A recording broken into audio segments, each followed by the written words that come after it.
Assalamualaikum warahmatullahi wabarakatuh. Apa khabar semua pelajar? Harap semuanya sihat sejahtera. Okay, sebelum kita mulakan kelas, marilah sama-sama kita membaca doa. Bismillahirrahmanirrahim. Allahumma aftah alaina hikmataka wa anshur alaina min khazaini rahmatika ya arhamar rahimin. Rabbi syrah li sadri wa yassir li amri wa hlul 'uqdatam min lisani yafqahu qawli. رضيت بالله ربا وبالإسلام دينا وبمحمد نبيا ورسولا رب زدني علما وارزقني فهما. Kami redha ya Allah sebagai Tuhanku, Islam sebagai agamaku dan Nabi Muhammad sebagai Nabi dan Rasulku. Ya Allah, tambahkanlah kepadaku ilmu dan berikanlah aku pemahaman yang baik. Okey. Baiklah pelajar, sekarang kita berada dalam kelas DSA 2024 bermain dalam pendidikan awal kanak-kanak. Okey? Jadi kita tengok apa yang ada dalam tajuk yang pertama yang ingin kita tengok ni ya. Okey, hasil pembelajaran untuk tajuk yang pertama ni kita nak tengok tentang konsep bermain dalam pendidikan awal kanak-kanak. Okey, kita nak tengok menjelaskan definisi bermain dalam pendidikan awal kanak-kanak, menyatakan maksud bermain melalui konteks pendidikan awal kanak-kanak, menerangkan teori bermain dalam pendidikan awal kanak-kanak dan menyenaraikan kepentingan bermain dalam perkembangan awal kanak-kanak. Okey, untuk tajuk kita kali ini yang kita nak tengok. Baik, pelajar sekalian. Kita tengok yang pertama, apa itu bermain? Okey, definisi bermain. Kita boleh kata penglibatan seseorang dengan sesuatu aktiviti yang menarik secara berkumpulan ataupun individu dengan menggunakan bahan atau sebaliknya. Okey? Maknanya kita dalam satu aktiviti sama ada kita guna bahan ataupun kita tak guna bahan, sama ada untuk bersukan, riadah, bergembira atau bermain permainan tertentu. Okey, bermain juga merupakan aktiviti yang memberi kegembiraan serta kepuasan kepada kanak-kanak. Okey, dianggap satu pekerjaan yang tidak memerlukan hasil ataupun ada tujuan tertentu. Okey. Bermain menurut Krauss 1990, bermain merupakan keinginan semula jadi kanak-kanak. Okey. Dia bukannya jom kita baca ABC. Tak, kanak-kanak selalu okey, kakak jomlah kita main. Kawan, jom kita main. Jom kita pergi main sana. Jom kita main teng-teng dan sebagainya. Maknanya sifat semua jali kanak-kanak tu dia akan cakap dan dia akan mengajak seseorang ataupun mengajak kawan untuk bermain. Okey. Itu adalah fitrah semula jadi. Dia tak kiralah sama ada untuk kita main tanpa tujuan ataupun main bertujuan. Okey.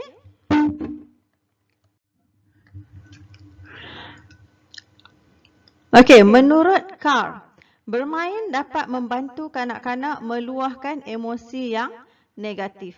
Okay, contohnya, kanak-kanak yang baru mendapat adik, dia baru mendapat adik barulah, akan mengalami pengalaman negatif seperti dia rasa penolakan kasih sayang daripada ibu bapa. Okay, jadi bermain ni dapat menyuarakan perasaan kecewa tersebut. Maknanya, waktu dia rasa kecewa tu dia tak melakukan apa-apa tapi dia hanya memandang. Mak ayah dia tengah tengok adik baru. Jadi dia tak ada kawan nak bermain.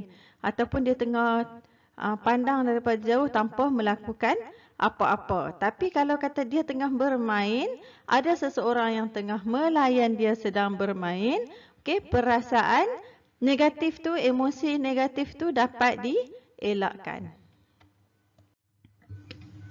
Okey, konsep bermain. Okey, bermain adalah salah satu aktiviti semula jadi dan keperluan bagi setiap kanak-kanak. Mereka belajar dan meneroka melalui aktiviti bermain kerana imajinasi mereka yang tinggi. Okey? Bermain adalah satu aktiviti yang simbolik dan memberi makna kepada kanak-kanak, aktif serta bebas meneroka dan menjelajah persekitaran. Okay. Kanak-kanak mendapat keseronokan dan segala undang-undang permainan ditentukan sendiri oleh mereka melalui aktiviti yang mereka main. Okay. Kalau dia main ramai-ramai, pondok-pondok dan sebagainya, undang-undang apa yang boleh, apa yang tak boleh, semua ditentukan oleh kanak-kanak.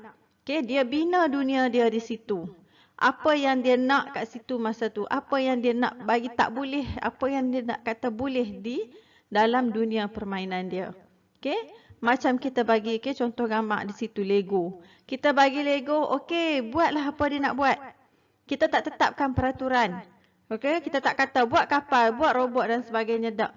Kita bagi Lego, bagi dia main. Masa tu dia akan mulalah guna imajinasi dia. Okey, apa yang dia minat, apa yang dia rasa nak buat, dia buat. Okey, dia luahkan dia punya perasaan pada permainan yang tengah dia jalankan pada ketika itu. Okey, definisi permainan. Permainan adalah alat pengukuhan yang melibatkan proses pembelajaran secara tidak formal. Okey, permainan dapat merangsang pembelajaran ataupun penguasaan sesuatu kemahiran. Teori bermain. Okey, ada 4 teori bermain tadi kita tengok dekat hasil pembelajaran. Yang pertama, surplus energy, iaitu kelebihan tenaga yang dimiliki oleh seseorang yang belum digunakan ataupun tersimpan. Dia akan salurkan ataupun keluarkan melalui aktiviti bermain ataupun permainan. Okey, keadaan ni kita boleh tengok pada kanak-kanak yang letih baru balik sekolah tapi dia masih bersemangat untuk jumpa kawan-kawan bermain seharian walaupun sudah seharian berada di sekolah. Okey. Dia maknanya surplus energy. Dia tenaga kanak-kanak ni sangat banyak. Okey, bila kita tak menyalurkan tenaga tu ataupun tak menggunakan tenaga yang ada, ini boleh menyebabkan kanak-kanak tu susah untuk tidur ataupun boleh menyebabkan kanak-kanak tu menyalurkan tenaga dia pada keadaan yang tak sepatutnya lah. Dia terlebih berehat, mungkin dia makan lebih apa semua bila dia tak leka bermain. Okay? Jadi tenaga yang ada tu tidak digunakan semaksima yang mungkin. Okey, teori bermain yang kedua iaitu relaxation. Teori ini mengaitkan main sebagai sesuatu yang mempunyai hubung kait dengan pelepasan tekanan. Okey, main dapat mengurangkan beban kerja di mana kerja memerlukan seseorang untuk berfikir dan fokus. Okey, contoh yang paling mudah cikgu keluarkan kat sini adalah okey, bila kita ni tengah belajar ni kita tengok kanak-kanak tu nampak macam dia dah hilang fokus lah. Dia tak boleh dah cikgu duk suruh warna ke, cikgu duk tanya ni A ke B ke, dia mula nak kacau kawan dan sebagainya. Okey, cikgu ambil perhatian, kita take 5. Okey, semua kanak-kanak bangun. Okey, lari setempat ataupun kita buat satu aktiviti, satu permainan yang menyeronokkan bagi dia hilang sekejap fokus kepada pelajaran dia tadi dan kita cuba ceriakan balik suasana. Okey, kita cuba tingkatkan balik dia punya tumpuan dengan kita lakukan sesuatu aktiviti yang bagi kesegaran dekat kanak-kanak tersebut. Okey, yang ketiga adalah manipulatif, iaitu bermain sebagai bekerja bermain di mana kanak-kanak bebas eksplorasi benda serta alatan permainan dalam lingkungan dia. Okey, waktu rehat kita kata okey, sekarang rehat, dah lepas makan boleh pergi main di taman permainan. Okey, jadi kita tak tetapkan okey Suraya boleh main buai saja hari ni. Okey, Hasan okey main papan longsok saja, tak. Kita kata okey boleh rehat, boleh main kat luar, dia pun pilih apa tempat yang dia nak pi, nak main dengan alatan permainan ke ataupun main ciliga dengan kawan-kawan ke dan sebagainya. Okey, yang keempat adalah psikodinamik. Okey, psikodinamik ini adalah teori psikologi, iaitu Freud dia menerangkan mengikut dorongan seksual. Apa maksud dia kat sini? iaitu dia ikut dorongan seksual kanak-kanak tu. Kanak-kanak yang perempuan dia lebih suka kepada permainan yang lemah lembut, okey, permainan yang cantik-cantik, jadi mak-mak, okey, jadi cikgu dan sebagainya. Untuk kanak-kanak lelaki pula, dia main perang-perang, okey, dia main ligan-ligan, dia main polis-polis dan sebagainya. Itu maksud dia, okey. Jadi selesai sudah, iaitu empat teori bermain. Okey, kita tengok apa tujuan belajar melalui aktiviti bermain. Okey.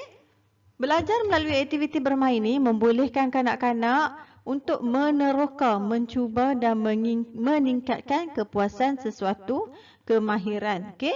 Sebenarnya aktiviti bermain ni dia dapat meningkatkan penumpuan kanak-kanak. Kalau kita tengok kanak-kanak tu, dia tak boleh bagi tumpuan dalam kelas. Ya Allah, baru belajar A, B, C dia dah mula kacau kawan. Sebenarnya kenapa? Sebab dia tak boleh nak memberi tumpuan. Jadi macam mana kita nak melatih kanak-kanak untuk memberi tumpuan ketika belajar? Melalui permainan ni lah. Okey, bila kanak-kanak dia dah biasa dapat bagi tumpuan dalam tempoh yang panjang masa bermain, bila dia nak belajar, dia boleh aplikasikan, dia boleh meningkatkan juga penumpuan ketika belajar. Okey, boleh faham lah. Okey, yang ketiga, memberi peluang kepada kanak-kanak untuk melahirkan perasaan. Masa main inilah dia nak tunjuk dia seronok, dia marah, dia sedih, dia dominan ke, dia nak jadi cikgu lama dah tapi tak boleh sebab dia kecil lagi. Kita bagi dia main cikgu-cikgu. Oi, dia punya main jadi cikgu tu, dia akan rasa kepuasan. Dapat melahirkan apa yang dia nak rasa masa tu. Dia nak tiru, dia minat sangat dengan cikgu dia yang ni. Dia pun mengajak macam cikgu dia mengajar dalam kelas. Dia teringin nak jadi watak macam mak dia, idola dia. Okey, jadi dia pun jadilah mak-mak, gaya marah macam mak dia, gaya menyapu macam mak dia dan sebagainya. Okey. Dan seterusnya, bila kanak-kanak bermain ni, dia akan menggunakan bahasa dan komunikasi. Okey, dia akan ada perbualan di situ, ada dialog di situ. Okey, jadi dia akan cuba berkomunikasi dan dapat meningkatkan penguasaan bahasa. Seterusnya, memupuk sikap bertanggungjawab. Okey, bila nak main, kita keluarkan mainan. Sudah main, kita simpan semula. Okey, kemudian dia membawa watak-watak yang menunjukkan sikap yang bertanggungjawab. Yang seterusnya, membina kemahiran fizikal serta meningkatkan kemahiran motor halus dan motor kasar. Okey?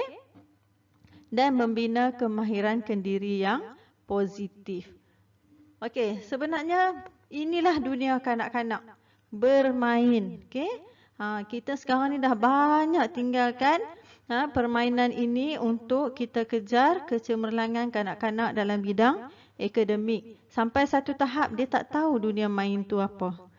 Dia tak pernah pun main. Dia tak tahu pun apa permainan kita masa dulu, zaman dulu. Kanak-kanak sekarang dah tak dapat nak merasai keseronokan permainan tu. Sebab dah tak ada pendedahan, dah tak diberi peluang. Semuanya mengejar akademik. Kita lupa tentang dunia kanak-kanak yang perlukan bermain. Okey? Jadi tugas kita di sini untuk mendorong kanak-kanak terus bermain. Bantu kanak-kanak untuk nikmati zaman kanak-kanak dengan bermain. Okey, ciri-ciri main. Yang pertama, motivasi intrinsik. Okey, keinginan untuk bermain berlaku secara semula jadi dan datang dari dalam diri individu itu sendiri. Seringkali kanak-kanak bermain untuk keseronokan dan kepuasan. Bukan disebabkan oleh ganjaran lain. Tak. Dia main tu, dia tak mau pun. Okey, selalu yang kita bagi ganjaran ni bila kita kata, okey, siapa pandai baca ABC dapat gula-gula. Kalau main ni kita tak payah nak bagi ganjaran. Bila kita kata, okey main, ye, tak, dan nak habis ayat dah berlari-lari keseronokan. Sebab dia puas di situ. Okey, ciri main yang kedua, bebas untuk memilih. Main tak boleh dipaksa. Okey, kita jangan paksa. Okey, tak boleh main ni hari ni, kena main yang ni saja. Itu dah jadi kita dah menyekat dia punya kebebasan dia. Okey, pemilihan jenis permainan harus datang dari keputusan kanak-kanak tu sendiri. Kanak-kanak sendiri pilih apa cara dan bagaimana dia nak bermain. Okey, macam mana dia nak meneroka, menjelajah dan sebagainya. Okey, kita bagi dekat dia kebebasan. Tugas kita sebagai guru, sebagai pendidik adalah menyediakan persekitaran yang memberangsangkan dengan sekatan yang minima. Okey, sekatan yang minima maksudnya apa? Kita lihatlah jika kawasan tempat ni boleh mendatangkan kecederaan pada dia, membahayakan. Jadi ada beberapa peraturan yang kita tetapkan. Okey, yang ketiga, proses penyesuaian yang menyeronokkan. Semasa bermain, kanak-kanak melalui proses penyesuaian diri dengan persekitaran, peraturan, budaya, keperluan hidup dan lain-lain peranan yang dijangkakan. Main sosiodrama ataupun simbolik seperti main perang, doktor, kahwin-kahwin dan lain-lain menyediakan peluang kepada kanak-kanak membuat penyesuaian yang menyeronokkan berdasarkan budaya hidup dalam atau luar masyarakat dia. Okey, jadi dia akan macam mana kehidupan seharian dia, dia akan cuba aplikasikan ketika dia bermain. Macam tu. Apa yang didedahkan waktu kita bagi dia peluang bermain, dia akan buat apa yang telah didedahkan kepada kanak-kanak tersebut. Okey, yang keempat, pelibatan aktif. Bila kanak-kanak bermain, pergerakan badan diperlukan. Mereka menggunakan motor kasar, motor halus. Juga buat manipulasi terhadap bahan-bahan. Mereka melibatkan diri secara aktif, berinteraksi dengan rakan persekitaran. Okey, kalau kita dulu kerana kita boleh cerita pengalaman kita bermain dulu sampai kita main masak-masak olok-olok, main pakai api tapi pi pakai alat mainan plastik terbakar kat situ. Okey, tapi sekarang kanak-kanak dah tak boleh explore macam kita zaman dulu-dulu explore kan. Okey, yang seterusnya adalah penerokaan. Kedua-dua jenis bermain sosial dan kognitif terdapat ciri penerokaan seperti meneroka alat permainan, tempat permainan, cara komunikasi dan persekitaran. Setiap peristiwa bahan rakan merupakan pengalaman baru dan mempunyai kelainan. Dekat rumah kawan dia macam lain, dekat sekolah kawan dia macam lain. Okey, dia buka, dia pasang alat. Okey, itu juga merupakan penerokaan. Dekat rumah alat permainan dia macam lain, dekat rumah alat permainan dekat sekolah alat permainan dia macam lain. Okey. Aktiviti berlari, memanjat, melompat dan membuai di taman permainan merupakan penerokaan persekitaran fizikal daripada segi ruang, jarak, kelajuan dan arah. Okey, yang keenam, simulasi, iaitu merupakan bentuk simulasi jika dilakukan menyerupai situasi sebenar. Okey, lakon dan main peranan disediakan, kostum ada, prop ada. Okey, kemudian dia memberi kefahaman dan penghayatan kepada pelakon merasakan watak yang dimainkan. Okey, yang terakhir dalam tajuk kita iaitu kepentingan pendekatan belajar melalui bermain untuk kanak-kanak.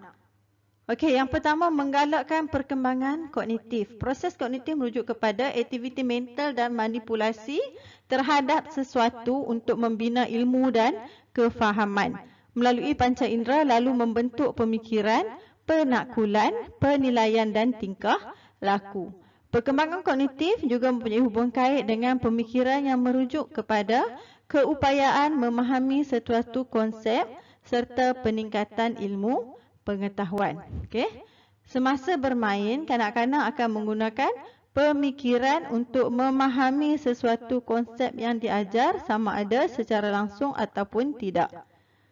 Okey, yang kedua menggalakkan perkembangan fizikal. Okey, bila kanak-kanak ni bermain, dia akan guna motor kasar, motor halus, otak dia dan sebagainya. Dia bebas nak mengeluarkan tenaga dia. Okey. Dia dapat melatih motor kasar dan motor halus ketika melakukan ataupun ketika bermain.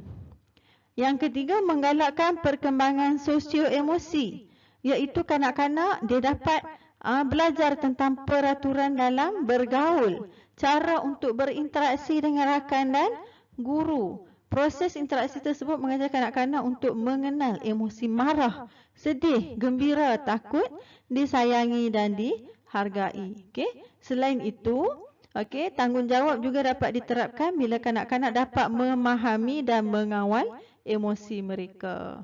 Okey. Yang keempat, menggalakkan perkembangan kemahiran sosial. Okey, bila dia bermain, dia tahu macam mana untuk bertolak ansur. Dia tahu macam mana untuk bergaul dengan kawan. Okey, jangan pentingkan diri sendiri. Macam mana untuk berkongsi dan sebagainya. Okey, yang kelima, menggalakkan perkembangan bahasa. Okey, bila dia bermain dengan rakan, dia akan berinteraksi, dia akan berkomunikasi. Okey, jadi bila kanak-kanak berkomunikasi ni, dia meningkatkan penggunaan bahasa dia. Okey, mungkin kat rumah dia anak tunggal, tak ada kawan nak bersembang.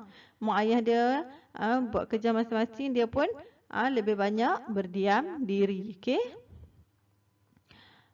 Yang terakhir adalah menggalakkan perkembangan kreativiti. Okey, kanak-kanak ni dia sangat kreatif, daya kreatif yang tersendiri.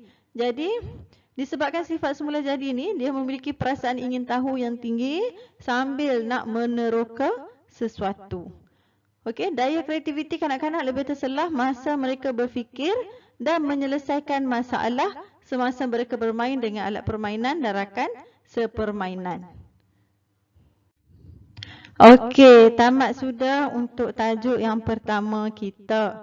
Okey, kalau ada sebarang kemusykilan, boleh tanya soalan pada ruangan komen ataupun boleh tanya cikgu pada bila-bila masa. Okey, kita tamatkan kita punya kuliah kali ini dengan bacaan doa. Okey, tasbih kafarah dan surah Wal-'Asr. Subhanakallahumma wa bihamdika asyhadu an la ilaha illa anta astaghfiruka wa atubu ilaik. Wal-'asr innal insana lafi khusr illa allazina amanu wa 'amilus salihati wa tawasaw bil haqq wa tawasaw bis sabr. Okey, sekian. Assalamualaikum warahmatullahi wabarakatuh.